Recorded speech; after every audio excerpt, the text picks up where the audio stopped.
What do we mean when we talk about the domicile of a private equity fund?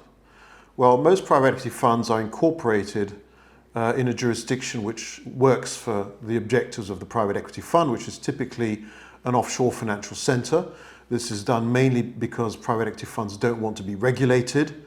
And how do you choose such a center? Well, it depends on various factors, which include reputation and customs, so a well-reputed offshore center that's properly regulated. It will depend on the quality of the support services and infrastructure, whether that jurisdiction has double taxation treaties, and whether it's a practical proposition given the time zone. So for example, if you're managing a fund in Europe, you might want to be incorporated in Luxembourg. If you're managing a fund in Brazil, it might be better to be in the Cayman Islands. And so these are some of the considerations you make when domiciling a fund. What are some of the main trends right now? Well, the main trend is there's been a general tightening up of offshore financial centers, but mostly targeting things like money laundering and tax evasion, not legitimate private equity funds.